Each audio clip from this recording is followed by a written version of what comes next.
प्रतिष्ठिता मनो मे वाचि प्रतिष्ठितम् आविराविर्मयेधि वेदस्य मानिस्थ श्रुतं मे मा प्रहासि रनेनाधीतेनाहोरात्रान् सन्दधामि ऋतं वदिष्यामि सत्यं वदिष्यामि तन्मामवतु तद्वक्तारमवतु अवतु माम् अवतु वक्तारम् ओ अवतु वक्तारम्। ओम शांति शांति शांति। शंकरं शंकराचार्यं केशवं बादरायणं सूत्रभाष्य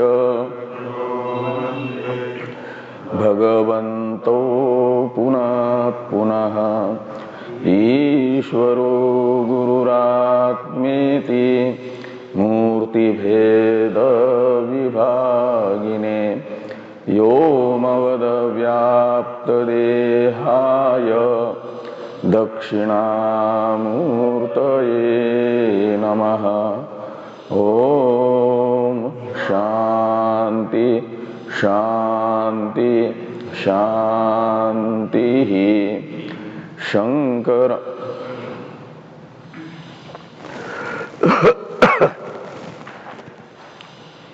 ऋग्वेदीय ऐत्रेय उपनिषद के द्वितीय अध्याय का विचार हम लोग कर रहे हैं। द्वितीय अध्याय के प्रथम कंडिका का विचार हम लोग कर चुके हैं। द्वितीय कंडिका का विचार भाष्य तथा टीका के अनुसार होना है।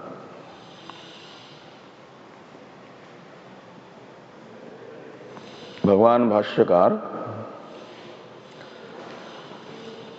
ने जो द्वितीय कंडिका का व्याख्यान किया, उस व्याख्यान रूप भाष्य की अवतरण टीका का विचार भी हम लोग कर चुके हैं।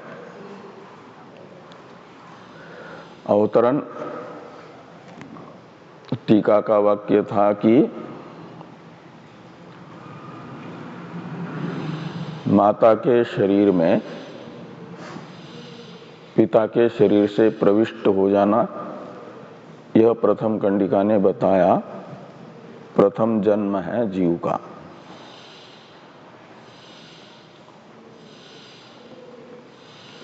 और एक प्रकार से जो पिता का अंश था वह माता के अंश में माता के शरीर में प्रविष्ट हुआ है। तो जैसे बाह्य कंटक आदि शरीर में प्रविष्ट होते हैं तो वो चुभते हैं, दुख प्रदान करते हैं, कष्ट प्रदान करते हैं। ऐसा अभी तक जो योषित का अहमास्पद नहीं था, योषित का अहमास्पद उसका अपना कार्यक्रम संघात है, तो जो भी अपना अहमास्पद होगा जैसे शरीर में अस्थियां हैं, हड्डियां, वे हमारे अहमास्पद होने से जब तक जीवित है तब तक अज्ञानी इसी अस्थि मांसादि पिंजर में कर लेता है अहम अभिमान, इसलिए उसके अहम अभिमान का आस्पद बन जाता है वर्तमान शरीर। तो उस हड्डी आदि से कोई कष्ट नहीं होता उस शरीर में, स्वयं की अहंता उसमें होने से और बाहर का छोटा सा कंटक भी प्रविष्ट हो जाए तो कष्टप्रद होता है। ऐसे जो पिता के अहंकारास्पद सप्तम धातु वह माता के शरीर में प्रविष्ट हुआ तो माता को कष्टप्रद होना चाहिए कंटक आदि के तरह, ये आशंका हुई। इस आशंका का समाधान भगवान भाष्यकार कहते हैं कि टीकाकार ने भी कहा कि करने के लिए ये द्वितीय कंडिका है, तो द्वितीय कंडिका का उच्चारण कर लें। तत् स्त्रिया आत्मभूयं गच्छति यथा स्वम अंगम तथा तस्मा तथा यथा स्वम अंगम तथा तस्मात् एनं न हिनस्ति सा अस्येतं आत्मानं अत्र गतं भावयति।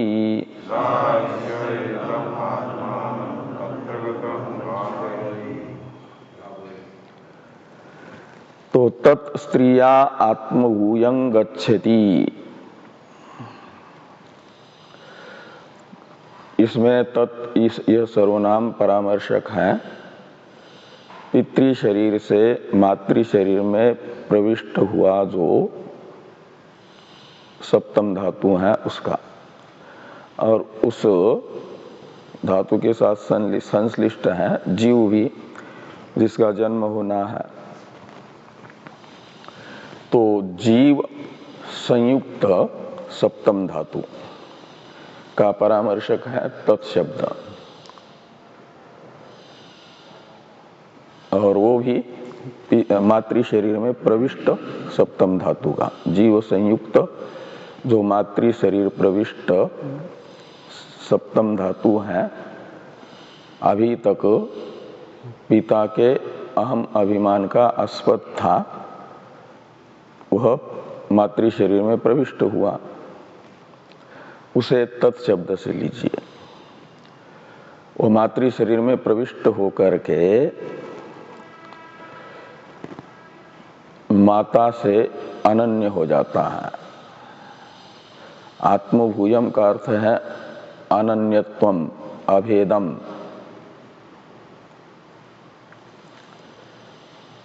और किसके साथ अभेद होता है?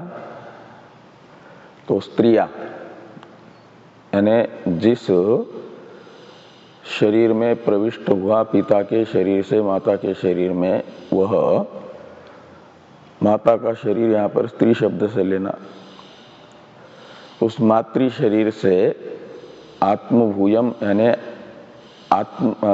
अनन्यत्वम गच्छति यानी प्राप्नोति। तो मातृ शरीर से अनन्य हुआ का अर्थ है माता के अहमास्पद का विषय बन गया, माता के अहम अभिमान का आस्पद बन गया।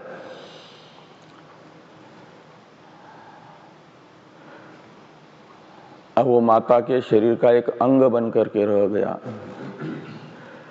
तो जैसे बाकी माता के शरीर के अंग माता को कष्ट प्रदान नहीं करते हैं, माता के कष्ट के हेतु नहीं बनते हैं, ऐसे ही यह माता के अहमास्पद बना हुआ जीव संयुक्त पितृ शरीर से आया हुआ सप्तम धातु भी माता को कष्टप्रद नहीं होगा। इसे दिखाने के लिए पहले ये अनन्यत्व को दिखाने के लिए यह है कि यथा स्वम अंगम, तो इसमें स्वम अंगम में स्वम शब्द से लेना आत्मीय का परामर्शक है। तो इसलिए किसका आत्मीय? तो माता का जो आत्मीय है, यानी माता का अवयव है, इसलिए स्वम अंगम शब्द से लेंगे मातृ अंगम। तो माता के शरीर में इस गर्भ का विवर्धन होता है ना, इसलिए माता का अंग भी विवर्धनशील का उदाहरण बता रहे हैं। भाष्य में भाष्यकार भगवान बताएंगे कि स्तनादि, हस्तादि भी विवर्धित होते हैं। तो जैसे माता के शरीर के अंग माता के शरीर से अनन्य होने से माना जाता है कि वे आत्मभूय हैं, किसके? माता के। ऐसे ही तथा का अर्थ ये भी वैसा ही हुआ, तत्शब्दित पदार्थ। आगे है कि तस्मात् येनम न हिनस्ति, ये वाक्य। तो तस्मात् शब्द के द्वारा अपेक्षित यस्मात् शब्द का अध्यार कर दीजिए। तो यस्मात् तत् स्त्रिया आत्मभूयम गच्छति तस्मात्, ऐसा अन्वय करिए। तो जिस कारण से यह जीव संयुक्त सप्तम धातु माता से अनन्य भावता, अनन्यत्व को प्राप्त हुआ है, यानी अभिन्न हुआ है। तस्मात् का अर्थ है उसी अभिन्नत्वात्, मातृ अभिन्नत्वात्। ये नाम न हिनस्ति, न हिनस्ति का कर्ता होगा तत्, यानी मातृ शरीर में प्रविष्ट जो तत्पदार्थ है वह ये नाम यानी मातरम न हिनस्ति, स्त्री शरीर को किसी प्रकार का उपद्रव प्रदान नहीं करता है, कष्ट प्रदान नहीं करता है, उसकी हिंसा नहीं करता। हिंसा करना है दुख देना। तो दुख का हेतु नहीं बन रहा है, क्यों? अभिन्न होने से। ये अर्थ निकला है, तस्मात् ने अभिन्नता को बताया। सा अस्य एतम आत्मानम अत्र गतम भावयति। तो सा यानी वह माता भी क्या करती है? तो अस्य एतम आत्मानम। तो अस्य शब्द का अर्थ है वो जन्म लेने वाले जो जीव हैं उनका पिता, अस्य शब्द से लेना। जिन्होंने माता के गर्भ में सप्तम धातु का निस्सरण किया है, वे पिता अस्य शब्द से गृहीत है। एतम आत्मानम अत्र गतम न भावयति। तो क्या नाम, ये एतम आत्मानम अत्र गतम भावयति, न भावयति नहीं भावयति। तो अत्र गतम का मतलब अपने शरीर में प्रविष्ट हुआ जो वो पिता का अंश है उसे भावयति। भावयति का अर्थ है परिपालयति, रक्षति। वो रक्षण करती है। जो शिशु संवर्धित हो रहा है अपने गर्भ में, उसे ज्यादा मिर्च खाने आदि से, नमक आदि से कष्ट न पहुंच जाए कोमल त्वचा आदि में, इसलिए उस गर्भ के लिए प्रतिकूल भोजन आदि का परित्याग, अनुकूल भोजन आदि का सेवन करके उसका पालन करती है। ये अर्थ भावयति पद का भगवान भाष्यकार करेंगे। तो टीका को देखिए कि तद रेतो यस्याम स्त्रियाम सिक्तम तस्या आत्मभूयम आत्मा अव्यतिरेकताम यथा पितुः एवं गच्छति, यानी प्राप्नोति। तो तत् शब्द का अर्थ कर दिया रेतः यस्याम स्त्रियाम सिक्तम, जिस योषित अग्नि में हूत किया गया तस्याः यानी उस योषित अग्नि के आत्मभूयम, आत्मभूयम का अर्थ कर दिया आत्म अव्यतिरेकताम। अव्यतिरेकता का अर्थ है अभिन्नता, अनन्यता। तो उस योषित के अनन्य भाव को प्राप्त करता है। अव्यतिरेकता का अन्वय करना गच्छति के साथ। गच्छति का अर्थ है प्राप्नोति। इसे समझाने के लिए उदाहरण हुआ यथा पितुहु एवं। तो जैसे रेतस्य होने से पहले पिता का अहमास्पद पिता से अनन्य था वह सप्तम धातु, ऐसा ही एवं का अर्थ निकलेगा अब माता का अहमास्पद बन गया।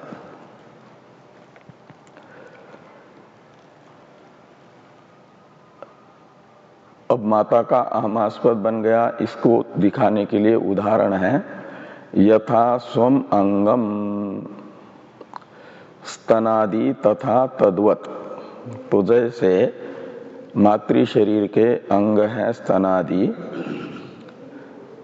यानी माता के अहमास्पद हैं, वैसे ही तद्वत का अर्थ है तथा मूल में है उसका अर्थ कर दिया तद्वत। ये भी माता का अहमास्पद अहम अभिमानास्पद बन गया।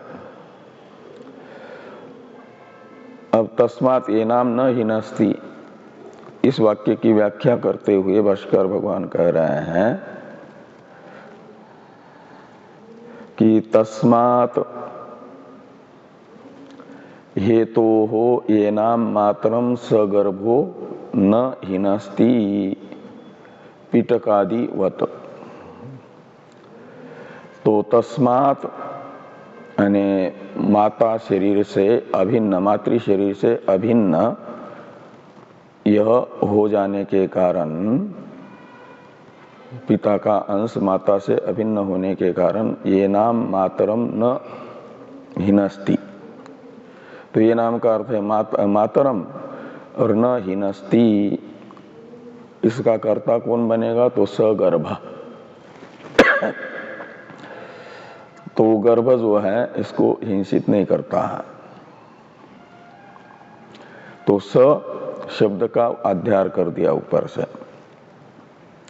हिनस्ति करता क्यों, यानी तत्स्त्रिया यहाँ से तत्शब्द को ले आए और लिंग परिवर्तन हुआ। वहाँ पर तत् ये नपुंसक लिंग था, रेत का परामर्शक होने से, यहाँ गर्भ का परामर्शक होने से गर्भ शब्द पुल्लिंग है, इसलिए स का अर्थ कर दिया यानी स गर्भो न हिनस्ति। मातृ शरीर को कष्ट प्रदान नहीं करता, इसे समझाने के लिए व्यतिरेक उदाहरण बताया जा रहा है पिटकादिवत।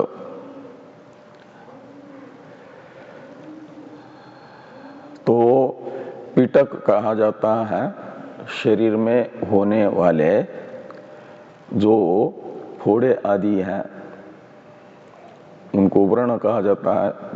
टीकाकार ने पिटक शब्द, भाष्यकार भगवान ने पिटक शब्द का अर्थ कर दिया पिटकाः यानी व्रण रूप ग्रंथि विशेषा, ये पिटक शब्द का अर्थ है।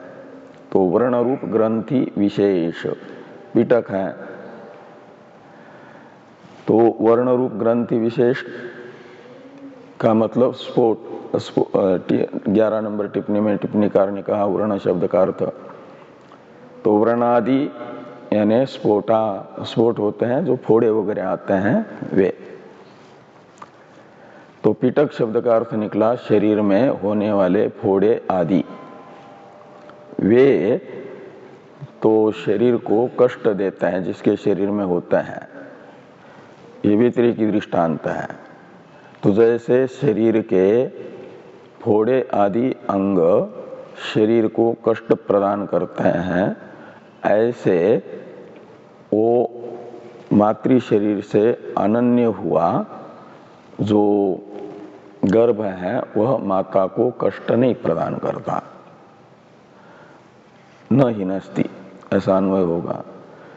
ये टीकाकार कहते हैं कि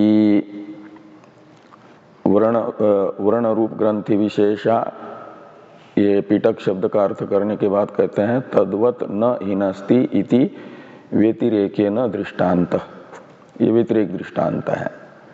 आगे है अक्षरार्थम उक्त्वा पिंडितार्थम आह यस्माद् इति, अक्षरार्थ को बता करके पिंडितार्थ को बताया जा रहा है यस्मात् इत्यादि से। पिंडितार्थ का मतलब जो तात्पर्यार्थ है, किसका? तत्स्त्रिया से लेकर के तस्मात् ये नाम न हिनस्ति यहां तक के वाक्य का फलितार्थ कथन कर रहे हैं। तो यस्मात् स्तनादि स्वांगवत आत्मभूयंगतम तस्मात्, तो मूल कंडिकास्थ तस्मात् शब्द का अर्थ स्पष्ट करने के लिए यस्मात् शब्द का अध्यार करके ये बताया कि अपने स्तनादि अंग जैसे स्वयं से अनन्य होते हैं, ऐसे ही तस्मात् यानी यह पितृ शरीर से आया हुआ अंश भी माता के शरीर से अनन्य होने के कारण, माता के शरीर का अंग बनने के कारण ये तस्मात् का अर्थ निकलेगा। न हिनस्ति यानी न बाधते, किसी प्रकार की बाधा यानी पीड़ा नहीं पहुंचाता है मातृ शरीर को। अब सा अस्य एतम आत्मानं अंतर्गतम भावयति, इसका अर्थ करते हैं कि सा पदार्थ बताते हैं, सा यानी अंतर्वत्नी, अंतर्वत्नी कहते हैं गर्भवती को। तो गर्भवती जो स्त्री वह एतम अस्य भर्तुः आत्मानं अत्र यानी आत्मनः उदरे गतम प्रविष्टम बुद्ध्वा, तो अपने पति का अंश अपने शरीर में प्रविष्ट हुआ है ऐसा जान करके भावयति, भावयति का अर्थ कर दिया वर्धयति यानी परिपालयति, ये भावयति के ही अर्थ है। उसका संवर्धन करती है, संवर्धन करती है का मतलब परिपालन करती है। परिपालन का प्रकार क्या होगा? तो प्रकार बताया गर्भ विरुद्ध अशनादि परिहारम इत्यादि से। तो पहले टीका में सा इत्यादि की अवतरण टीका थी, उसे देखिए। अत्र प्रसंगात स्त्रियाः सावधानेन गर्भरक्षणं कर्तव्यम इति विधत्ते, तो एक प्रासंगिक विधि यहाँ पर बताई जा रही है। वह प्रासंगिक विधि है कि स्त्री को चाहिए कि गर्भ की सुरक्षा सावधान चित्त से करें। ये मूल में सा अस्य एतम आत्मानं अत्र गतम भावयति इस वाक्य का अर्थ निकलेगा, ऐसा टीकाकार का कथन है। तो इस अभिप्राय से कहते हैं कि वो सा इत्यादि का अर्थ हम लोग देख चुके हैं। भावयति का अर्थ टीकाकार विधि पक्ष में मानते हैं भावयेत इत्यर्थ। भावयति में जो टिप प्रत्यय दिख रहा है वो लेट लकार है। लेट लकार होता है वेद में ही, और वो होता है लिंग अर्थ में। लिंग होता है विधि संप्रसारण इत्यादि अर्थ में, प्रार्थना आदि अर्थों में। तो यहाँ विधि अर्थ में लेट लकार है, ऐसा टीकाकार का मानना है। इसलिए भावयति का अर्थ करना भावयेत।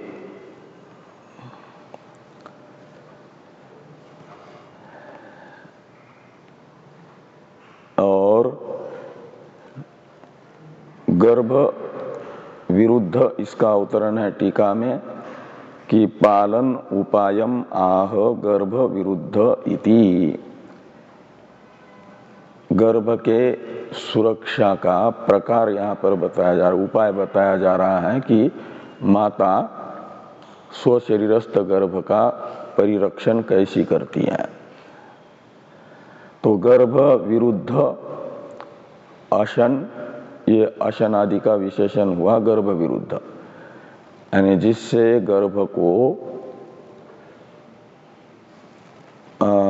नुकसान हो सके ऐसा भोजन आदि, वो हो जाएगा गर्भ विरुद्ध अशन आदि। गर्भ अवस्था काल में स्त्री उन अपने उदरस्थ गर्भ को किसी प्रकार का कोई कष्ट न हो ऐसे भोजन का परित्याग करती है। कष्ट प्रदान करने वाले भोजन का परिहार यानी छोड़ देती है, उस समय खाती नहीं है। और अनुकूल अशनादि उपयोगंच कुर्वती, ये सा का विशेषण बनेगा। सा यानी अंतर्वत्नी। और तो जो गर्भ के लिए अनुकूल भोजन होगा, भोजन आदि वह करके अपने उदरस्थ शिशु का पालन करती है। तृतीय कंडिका है, उसकी अवतरण टीका को भी देखिए कि तस्यापि अंतर्वत्नी रक्षणम विधत्ते सा भावयित्री इति। तो तस्यापि, इसमें तस्य यह सर्वनाम परामर्शक है पिता का। तो तस्यापि यानी उसका भी कर्तव्य क्या है कि अंतर्वत्नी रक्षणम, जो पत्नी पति के अपने उदरस्थ अंश का पालन कर रही है, उस पत्नी की सुरक्षा गर्भावस्था काल में करना पति का भी धर्म है। ये विधान तृतीय कंडिका के द्वारा श्रुति करती है। इसलिए कहा तस्यापि अंतर्वत्नी रक्षणम विधत्ते। तो तृतीय कंडिका का उच्चारण कर ले। सा भावयित्री भावयितव्या भवति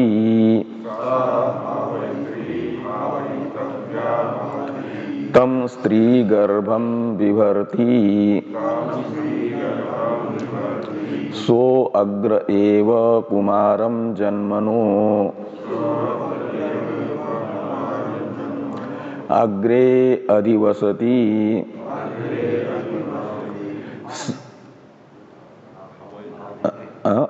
अधिभावित,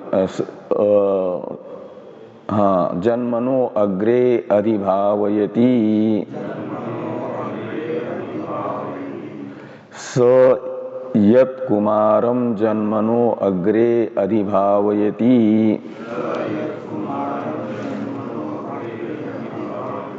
आत्मानं एव तद्भावयति येषां लोकानां संतत्यै एवं सततां संतता हि इमे लोका तदस्य द्वितीयं जन्म।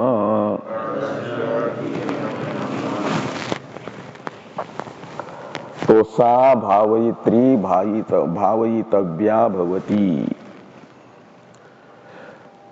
तो भावयित्री यानी गर्भ की परिरक्षा करने वाली गर्भवती स्त्री, ऐसा भावयित्री का अर्थ निकलेगा। और भावयितव्या भवति, तो भावयितव्या में तव्यत प्रत्यय हुआ है कर्म अर्थ में, का मतलब परिरक्षणीया भावयितव्या का अर्थ निकलेगा।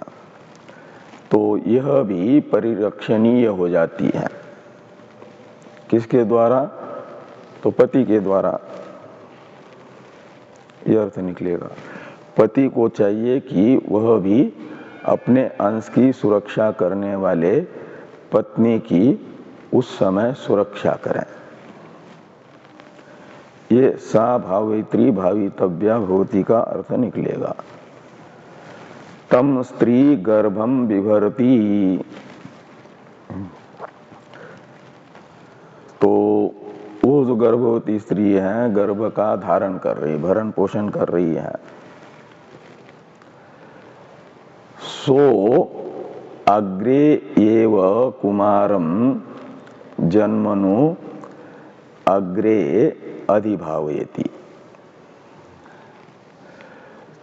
तो ये अन्वय करना कि ये जो गर्भस्थ यानी गर्भवती स्त्री की सुरक्षा कर रहा है पति, तो वह अग्रे एव यानी जन्म होने से पहले, किसका जन्म होने से पहले? शिशु का, गर्भस्थ शिशु का। तो पितु यानी गर्भावस्था में गर्भवती स्त्री की रक्षा पिता कर रहा है का अर्थ है वह उस स्त्री के, अपने पत्नी के गर्भस्थ कुमार की ही जन्म से पहले रक्षा कर रहा है। 2 बार रक्षा करता है। कौन? पिता, अपने ही अंश की। एक तो गर्भवती काल में गर्भवती स्त्री का पालन कर रहा है, तो वह गर्भवती स्त्री का पालन क्या है? गर्भवती स्त्री के शरीर से अनन्य हुआ जो अपना अंश है उसी की परिरक्षा है। वो है जन्म से पहले होने वाली। अग्रे शब्द का अर्थ है जन्मनः प्राक। तो जन्म से पहले ये कुमार की रक्षा कर रहा है पिता। और बाद में दूसरे अग्रे शब्द का अर्थ है अनंतर, जन्मनु अनंतरम। तो जन्म से पहले भी सुरक्षा करता है गर्भवती स्त्री की सुरक्षा करके, और जन्म के बाद भी। ये जन्मनु अग्रे का अर्थ निकलेगा। जन्म के बाद क्या करता है? तो ये जात संस्कार आदि पिता को करने पड़ते हैं। वो जो 16 संस्कार है उसमें एक जात संस्कार होता है। तो जन्म होने के बाद जात संस्कार आदि करके पिता अपने ही उस पुत्र रूप से उत्पन्न हुए अंश की सुरक्षा कर रहा है। अधिभावयति का मतलब है सुरक्षा करता है, जन्म के पहले भी जन्म के बाद भी। जन्म के पहले सुरक्षा का प्रकार होगा अपनी गर्भवती स्त्री की सुरक्षा। जन्म के बाद के सुरक्षा का प्रकार होगा जात संस्कार आदि पिता का करना, पुत्र का करना पिता के द्वारा। स यत् कुमारम जन्मनो अग्रे अधिभावयति आत्मानम एव तद्भावयति। तो ये कोई दूसरे की सुरक्षा नहीं कर रहा है, अपितु अपने ही अंशांतर जो है उस अपने ही दूसरे अंश की सुरक्षा कर रहा है। इसे कहते हैं कि स यानी पिता यत् कुमारम जन्मनो अग्रे अधिभावयति। तो जन्म से पहले पिता जो पुत्र की यानी गर्भवती स्त्री की सुरक्षा कर रहा है वह आत्मानम एव तद्भावयति। वो शरीर स्त्री शरीर में प्रविष्ट अपने ही अंश की सुरक्षा कर रहा है। और जन्म के बाद भी जो जन्मनो अग्रे का अर्थ निकलेगा जन्म के पहले, और अधि शब्द को लीजिए अनंतर अर्थ में। तो जन्म के अनंतर भावयति यानी सुरक्षा करता है पिता जात संस्कार आदि करके, वो भी कोई दूसरे की सुरक्षा नहीं, अपनी ही सुरक्षा है। यानी इस प्रकार यह पिता पुत्र जो अंशांशी हैं, एक दूसरे के उपकार्य उपकारक बन जाते हैं। ये सब क्यों करता है पिता? तो कहते हैं ये शाम लोकानाम संतत्यई, चतुर्थ्यंत है, आयादेश होकर के यकार का लोप हो गया है।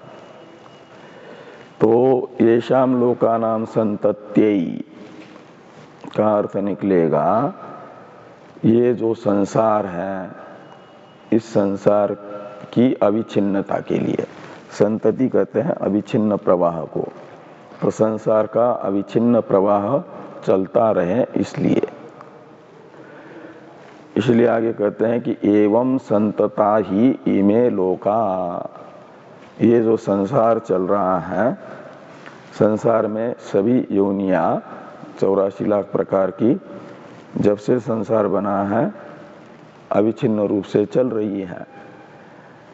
यदि संसार के प्रारंभ में उत्पन्न हुए पिता ने ऐसा न किया होता तो प्रवाह वहीं पर सूख जाता, जन्म मरण का। ये इसलिए कहते हैं संतता एवं संतता ही इमे लोका, इसी प्रक्रिया से यह लोक शब्दित सारी प्रजा अविच्छिन्न रूप से चल रही है।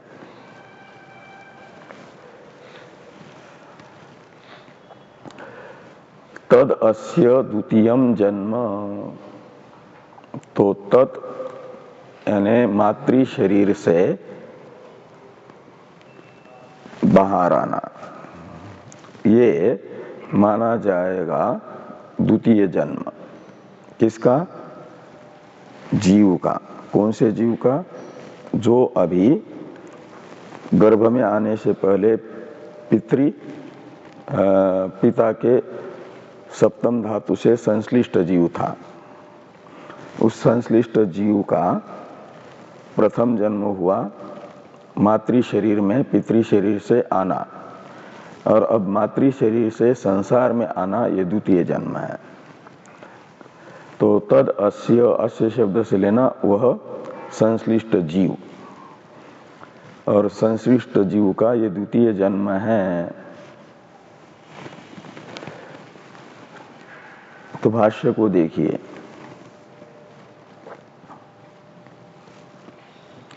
तो सा भावयित्री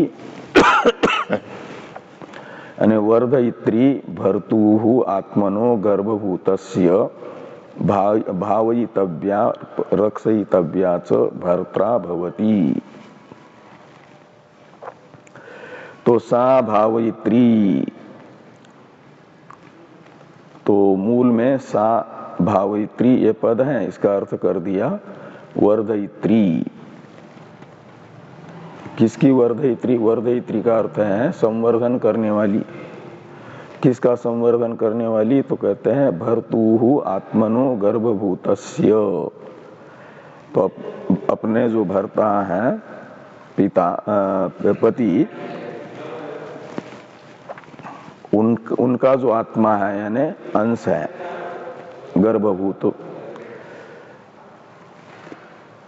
उसकी वर्धयित्री है, भावयित्री है, और वह भावयितव्या, तो पति के द्वारा वह भी रक्षयितव्या है। भावयितव्या का अर्थ कर दिया रक्षयितव्या च। च शब्द का अन्वय टीकाकार बताते हैं कि च शब्दस्य सा इत्यत्र अन्वय संबंध, रक्षयितव्या च, यहाँ पर जो च है वह सा शब्द के साथ अन्वित होगा, और वो च शब्द अपि अर्थ में है, इसलिए अर्थ निकलेगा सापि। तो जैसे वह संवर्धन कर रही है यानी रक्षा कर रही है किसकी? पति के अंश की, अपने शरीर में प्रविष्ट हुए, ऐसे पति की भी उस समय कर्तव्यता होती है कि अपने अंश की सुरक्षा करने वाली पत्नी की सुरक्षा करें। ये अर्थ निकलेगा च का, साच यानी सापी। आगे है नहीं उपकार प्रत्युपकारम अंतरेण इत्यादि भाष्य वाक्य। इसकी अवतरण टीका को देखिए। तस्या भावितव्यत्वे हेतुम आह नहीं इति। तो तस्याः भावितव्यत्वे हेतुम आह, तो तस्या शब्द का अर्थ है वही वो गर्भवती स्त्री, उसके भावितव्यत्व में यानी परिरक्षणीयत्व में हेतु बताया जा रहा है। ये नहीं कि एक ही उपकार करता रहे और दूसरा कहीं कुछ उपकार करे न, तो ये संबंध अधिक दिन तक नहीं टिकता है। उपकार प्रत्युपकार करने वाला संबंध अधिक दिन तक टिकता है। इसे आगे कह रहे हैं भाष्कर भगवान कि नहीं उपकार प्रत्युपकारम अंतरेण लोके कस्यचित केनचित संबंध उपपद्यते। तो उपकार प्रत्युपकार के बिना लोक में किसी का भी किसी के साथ संबंध उपपन्न नहीं होता। का मतलब सिद्ध नहीं होता। संबंध सिद्ध होता है संबंध के लंबे समय तक चलने से, और वो लंबे समय तक चलता है कब? उपकार प्रत्युपकार यदि हो रहा है तो। नहीं तो उपकार करता जा रहा है और उपकार्य जो है कोई प्रत्युपकार नहीं कर रहा है, तो संबंध सिद्ध नहीं होता है। तो ऐसे केवल पत्नी ही पिता के अंश की सुरक्षा कर ले, अपने शरीर में प्रविष्ट हुए, और पति उस पर कोई भी उपकार न करें, उसकी सुरक्षा न करें, तो यह संबंध अधिक दिन तक नहीं टिकेगा। इस अभिप्राय से यहाँ पर दोनों को भी एक दूसरे की सुरक्षा करनी होती है, ये यहाँ पर बताया।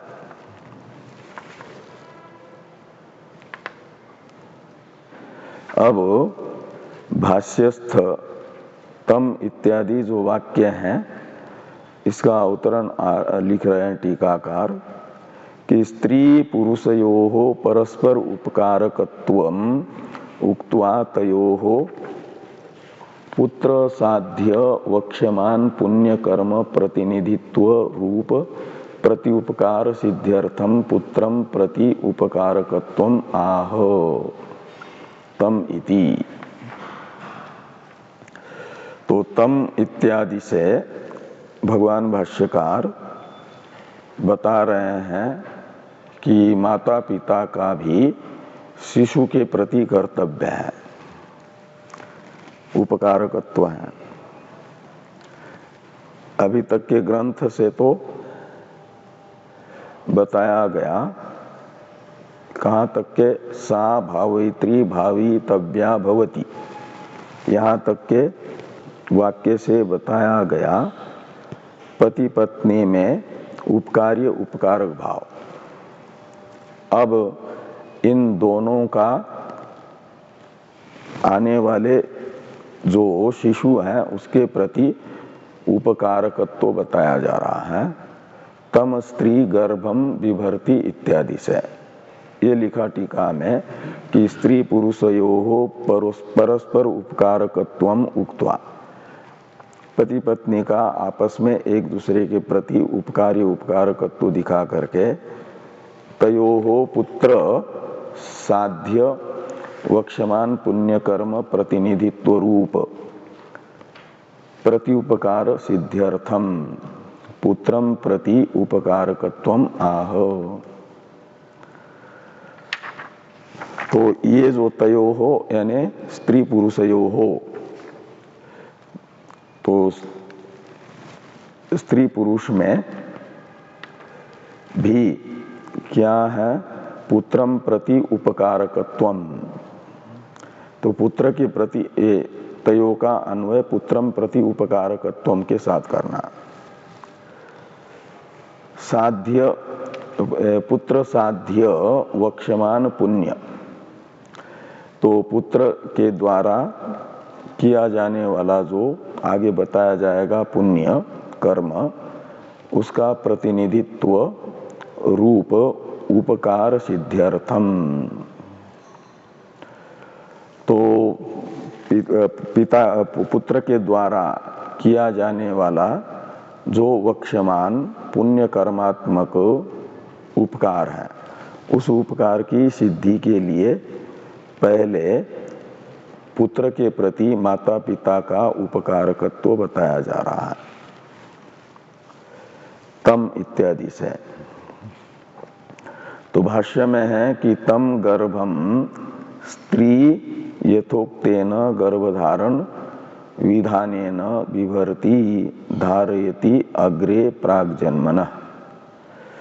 तो पत्नी जो है पुत्र के द्वितीय जन्म से पहले क्या करती है कि पुत्र की सुरक्षा करती है, यानी गर्भस्थ शिशु की सुरक्षा करती है। गर्भधारण विधानेन ये सब बताया। और स पिता अग्रे एव पूर्वम एव जातमात्रम जन्मनो अधि ऊर्ध्वम जन्मनो जातम कुमारम जात कर्मादिना पिता भवति। और स पिता अग्रे एव, तो पिता क्या करते हैं, तो कहते हैं अग्रे एव पूर्वम एव जातमात्रम जन्मनो अधि। और पिता भी जन्मनो अधिकार थे जन्मनो ऊर्ध्वम, जन्म के पश्चात क्या करते हैं, तो जात कर्मादि संस्कार पुत्र का करते हैं। तो जातम कुमारम जात कर्मादिना पिता भावयति, भावयति यानी परिरक्षयति, ये उपकार हुआ। माता पिता ने पुत्र के प्रति ये उपकार किया। वो किसके लिए, तो पुत्र के द्वारा होने वाला जो भविष्य में पुण्य कर्म प्रतिनिधित्व रूप उपकार है, उसका अधिकारी ये बन जाए, उसकी सिद्धि हो जाए, इसलिए।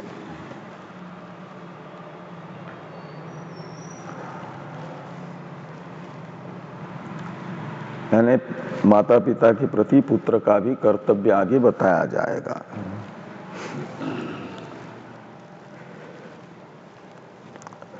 अग्रे शब्द के विषय में टीकाकार कहते हैं कि अग्र इति इत्यत्र एको अग्र शब्दो जन्मनः पूर्व कालम वदति।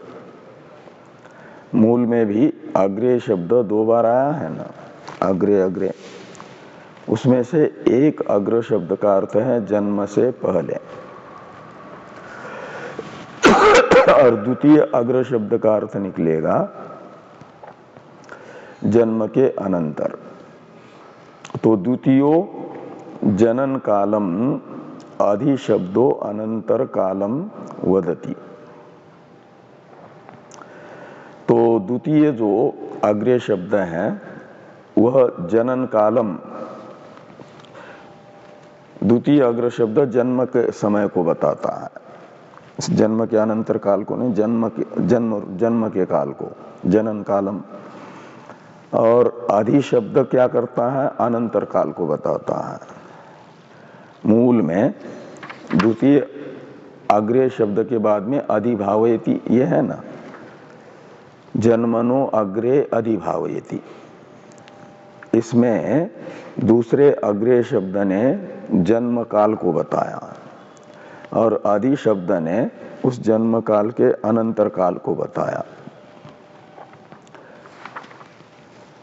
तो जन्म काल के अनंतर ये आदि शब्द का अर्थ निकलेगा। वदति इति व्याचष्टे, इसी अभिप्राय से ये अर्थ किया कि अग्रे यानी कहा प्राग जन्मन, ये यहाँ पर जो है शुरू में धारयति अग्रे, इसमें अग्रे का अर्थ कर दिया प्राग जन्मन, माता शिशु पर जन्म से पहले उपकार करती है, वो उपकार का स्वरूप है सुरक्षित धारण करना गर्भ को। और पिता क्या करते हैं तो कहते हैं स पिता अग्रे एव पूर्वम एव जात मात्रम, जात मात्रम जन्मनो अधि, अग्रे का तो अर्थ कर दिया जात मात्रम यानी जन्म का काल, और आधि का अर्थ करते हैं ऊर्ध्वम, जन्मनो ऊर्ध्वम। तो जन्मनो जातम उपकारम जात कर्मादिना पिता भावयति, पिता वो जन्मादि जात कर्मादि संस्कार करके जन्म के अनंतर सुरक्षा करता है वो शिशु की, यानी अपने ही अंश दूसरे अंश की।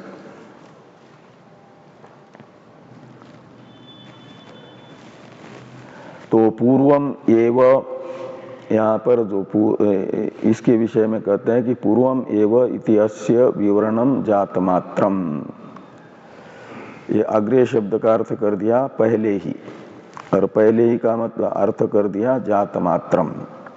ये पूर्वम एव और जातमात्रम, इनमें व्याख्यान व्याख्या भाव संबंध समझना। पूर्वम एव ये व्याख्या है, जातमात्रम उसका व्याख्यान है।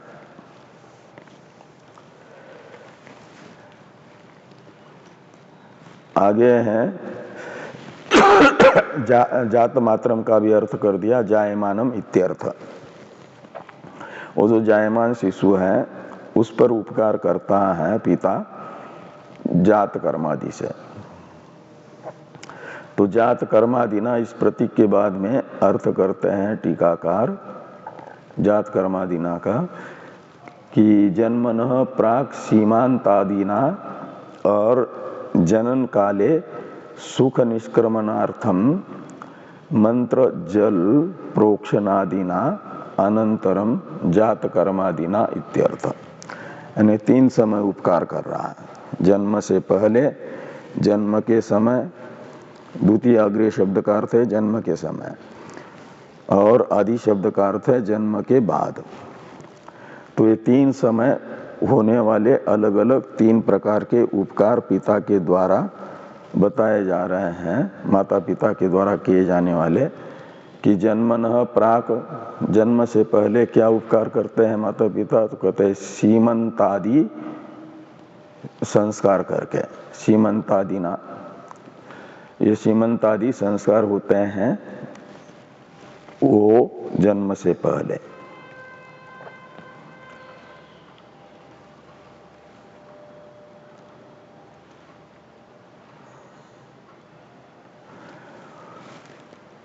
और जनन काले, तो जन्म के समय सुखपूर्वक जन्म हो सके इसके लिए जो उपाय किए जाते हैं वो उपाय करके वो उपकार माना जाता है जन्म के समय किया जाने वाला माता पिता से। और मंत्र जल प्रोक्षणादिना च अनंतरम जात कर्मादिना, ये तो जात कर्मादि संस्कार क्या है, तो मंत्र पूर्वक जल प्रोक्षण आदि ये है जात कर्मादि संस्कार रूप उपकार। ऐसे 3 समय उपकार माता पिता करते हैं पिता के पुत्र के।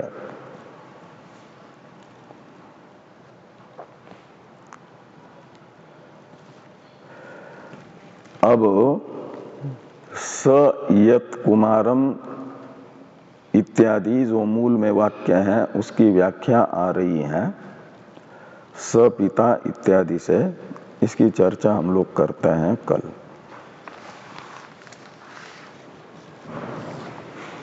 ओम वांग में मनसी प्रतिष्ठिता मनो में वाची प्रतिष्ठितम आविरा वीरमयेधि वेदस्य आनिस्थ श्रुतं मे मा प्रहासी रनेनाधीतेनाहुरात्रां